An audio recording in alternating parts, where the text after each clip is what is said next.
அவன் பேர் மைக்கேல். என் தம்பி விஜயனோட ரொம்ப பெரிய ஃபேன், வரணும்னு ஆசைப்பட்டான். இங்கே 2 பேரும் வரணும்னு சொன்னனால அவன் வரல, ரொம்ப ஃபீல் பண்ணுறான். அவன் பேர் Michael. Kishore. Thank you. Colgate active salt, ஆரோக்கியமான ஈறுகள், டீப் கிளீன் உணர்வு.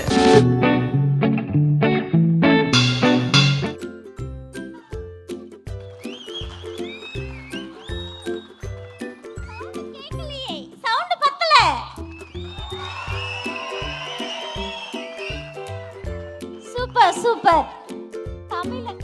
தமிழக வெற்றி கழகம் இந்த சின்னத்தின் எதிர்காலம், தமிழகத்தின் எதிர்பார்ப்புகள்.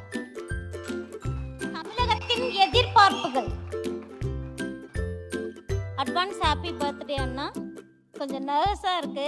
என்னுடைய தளபதி விஜய் அண்ணா கிட்ட நான் வாங்க வந்திருக்கிற விருது, பாப்பா 10th படிக்கிறாங்க. இப்ப விஜய் அண்ணா கிட்ட வாங்க வந்திருக்கிறேன். அடுத்து +2 அப்போ தமிழக முதல்வர் கிட்ட நான் வாங்க வரணும்னு எதிர்பார்க்கிறேன். கொஞ்சம் நர்வஸா இருக்கு. கண்டிப்பா அந்த இது செக்ஷன் அதிக ஓட்டு எண்ணிக்கையில அண்ணா வருவாருன்றது என்னுடைய நம்பிக்கை. அதுக்கு என்ன பண்ணணும்? நம்ம தட்டுறோம், தூக்குறோம். அண்ணாவை தமிழக முதல்வராக. தேங்க்யூ சோ மச் அண்ணா. கோல்கேட் ஆக்டிவ் சால்ட், ஆரோக்கியமான ஈறுகள், டீப் கிளீன் உணர்வு.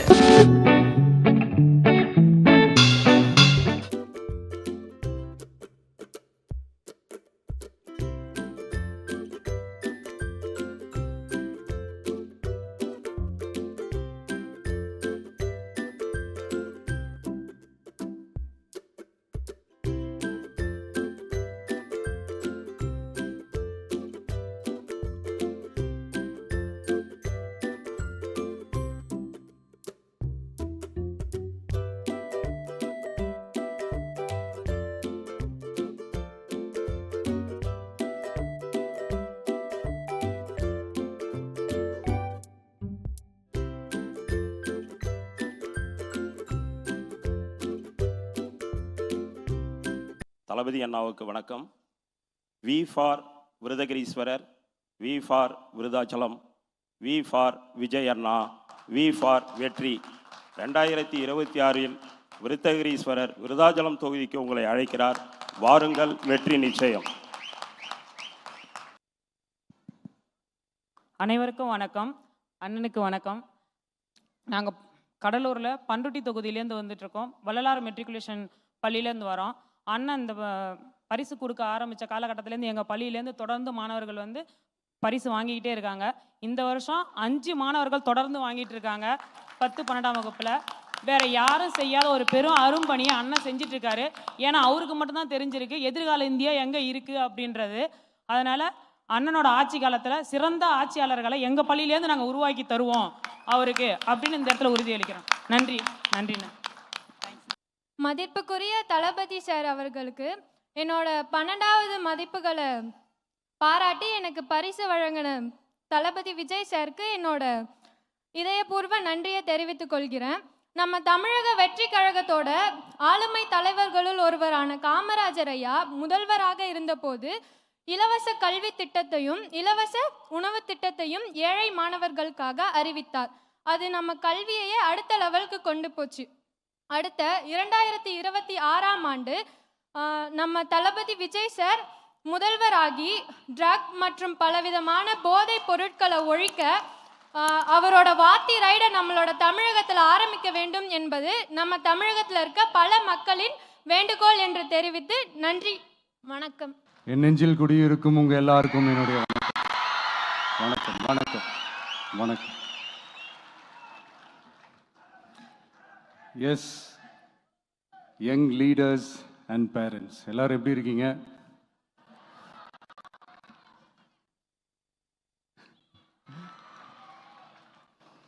உங்கள் எல்லாரையும் சந்திச்சதில் மிக்க மிக்க மகிழ்ச்சி. Thank you. Love you too. First of all, congratulations for your this beautiful achievements. படிப்பில் சாதிக்கணும் தான், படிப்பும் சாதனை தான், அதுதான் மறுக்கல. பட் அதுக்காக பர்டிகுலராக ஒரே ஒரு படிப்பில் மட்டும் நம்ம அச்சீவ் பண்ணியே ஆகணும் அப்படின்னு நினைக்கிறது ஒன்றும் சாதனை கிடையாது. ஒரே விஷயத்தை பற்றி திரும்ப திரும்ப யோசித்து உங்கள் ஆங்ஸைட்டியை ஏற்றிக்காதீங்க. அவ்வளோ ஸ்ட்ரெஸ்ஃபுல் ஆக வேண்டிய அவசியம்லாம் ஒன்றுமே கிடையாது. இது நான் ஏன் சொல்கிறேன்னா, நீட்டு மட்டும் தான் உலகமா?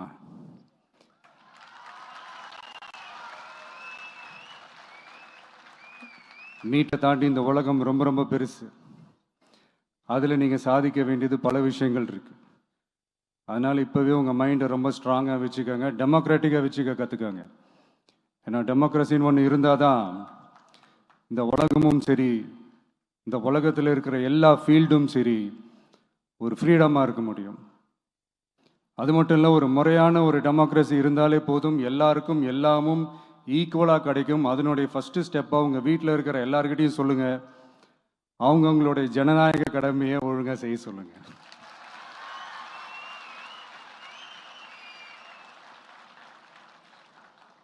ஜனநாயக கடமையை சரியாக செய்கிறதுனா அது ஒன்றும் பெரிய ஒரு விஷயம்லாம் கிடையாது, சாதாரணமான விஷயந்தான்.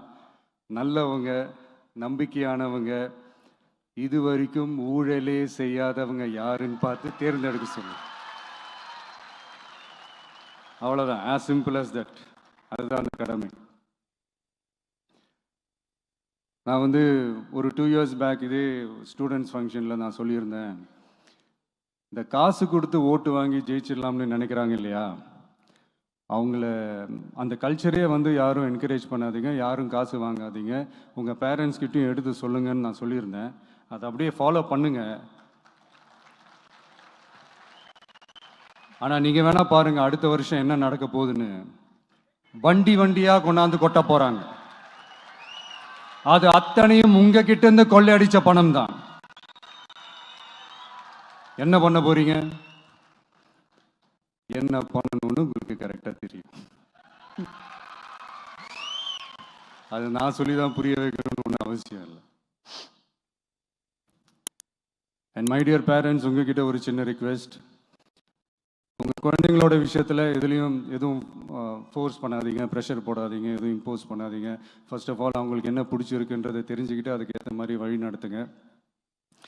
நான் டெஃபினட்டாக சொல்கிறேன், எத்தனை தடைகள் வந்தாலும் அவங்கவுங்களுக்கு பிடிச்ச விஷயத்தில், அவங்கவுங்களுக்கு பிடிச்ச துறையில் அவங்க கண்டிப்பாக சாதிச்சு காட்டுவாங்க.